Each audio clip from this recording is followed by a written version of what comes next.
नमस्कार विद्यार्थी मित्रांनो तसेच पालक, मी doctor Vishal Khadse, Leela Madhav medical guidance centre Nashik. विद्यार्थी मित्रांनो, तुम्ही जर आपल्या YouTube चॅनलला फर्स्ट टाइम किंवा पहिल्यांदा जर व्हिडिओ बघत असाल तर चॅनलला नक्की सबस्क्राइब करून ठेवा, जेणेकरून जी काही महत्त्वपूर्ण अपडेट असेल ही तुमच्यापर्यंत पोहोचेल। आणि हा, तुम्हाला जर आपल्या फ्री WhatsApp ग्रुप मध्ये जर जॉइन व्हायचं असेल तर डिस्क्रिप्शन मध्ये लिंक दिलेली आहे, तिथे जाऊन सुद्धा तुम्ही जॉइन होऊ शकता। तुमचा जास्त न वेळ घेता आता परवाच्या दिवशी लिस्ट पब्लिश झालेली आहे। ऑलरेडी ती लिस्ट एक दिवस लेटच पब्लिश झालेली आहे काही कारणास्तव। ओके, रिझन जे दिलेले आहे ते काही कारण म्हणजे जो काही हँडिकॅप विद्यार्थी होता, जो PWD चा विद्यार्थी होता, त्याच्यामुळे लेट लावण्यात आलेले असं कारण दिलेलं आहे। पण आता खरं परिस्थिती काय आहे आणि जी मेरिट लिस्ट पब्लिश झालेली आहे त्यामध्ये तुम्ही जर एनालिसिस केलं तर एक मार्काचा सुद्धा डिफरंट येत नाहीये। आणि मॅक्झिमम विद्यार्थ्यांना ज्याला 602 मार्क्स आहे, ज्याला 600 मार्क्स आहेत, अशा सुद्धा विद्यार्थ्यांना ही शीट अलॉटमेंट झालेली नाही। तर असे विद्यार्थी घाबरून गेलेले आहेत। एवढ्या म्हणते त्यांची मनस्थितीच राहिलेली नाहीये। काही लोकांना असं वाटत आहे की आपण या फील्ड मध्ये म्हणजे चुकूनच या फील्ड मध्ये आलोय, जसं नीटचा पेपर फुटी असेल, परत नंतर हे असा घोळ चालू आहे, नंतर तुम्ही नीट रिझल्ट सुद्धा वेळेवर न लावता, लिस्ट सुद्धा वेळेवर पब्लिश होत नाहीये, सर्वच गोष्टी ह्या वेळेवर होत नाहीये। आणि यामध्ये सुद्धा जर मेरिट सुद्धा एवढं हाय जात असेल तर विद्यार्थ्यांनी आणि पालकांनी करायचं तरी काय? तर यामध्ये सर्वांना घाबरून न जाता माझं सर्वांना सांगणं असेल की थर्ड राऊंडला 8 कॉलेज हे ऍड होणार आहेत। आता NCC च्या वेबसाईटवर ऍड झाले म्हणजे 110% ते आपल्या स्टेट कोट्यासाठी मिळतील। ओके, MCC चा सुद्धा आजपासून रजिस्ट्रेशन हे चालू झालेलं आहे।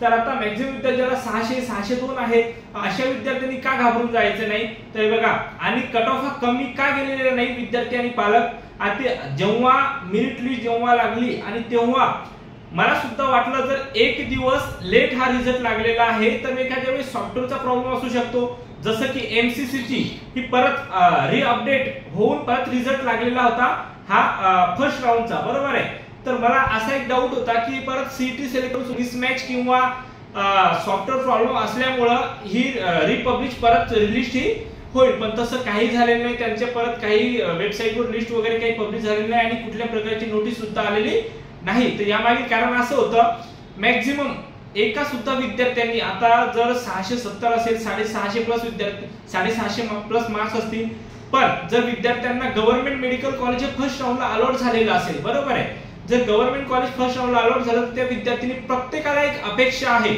ओके, की एक आपल्याला अपग्रेडेशन साठी एक कॉलेज मिळायला पाहिजे, मग वरचं कॉलेज मिळायला पाहिजे। ओके, तर मग आता काय केलं CET सेल वाल्यांनी किंवा त्यांच्या नीटच्या मार्क्सनुसार त्यांना एकही कोणतेही कॉलेज अपग्रेडेशन झालेलं नाही।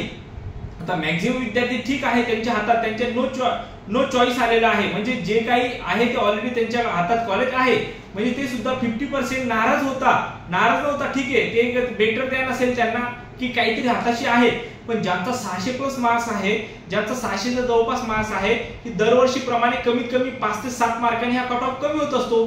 त्याच्यात आशेवर आणि प्रत्येक विद्यार्थ्याला, माझे जरी पेड मेंबर असतील त्यांना मी सर्वांना एकच सांगितलेलं आहे की हे जे आहे हे 5 ते 6 मार्कांनी कट ऑफ कमी होत असतो आणि तुमचा एक 604 605 पर्यंत फर्स्ट राऊंडला सेमी गव्हर्नमेंट अलॉट झालेला आहे, तर तुम्हाला हे अलॉटमेंट होईल। पण तसं काहीही झालेलं नाही की या कारणास्तव की कुठल्याही विद्यार्थ्यांनी ही बेटरमेंट साठी विद्यार्थ्यांना अलॉटमेंट सेकंड राऊंडला झालेली नाही। आणि फर्स्ट राऊंडला जे विद्यार्थी आहेत यांनी कोणत्याच विद्यार्थ्यांनी हे रिटेन्शन दिलेलं नाही।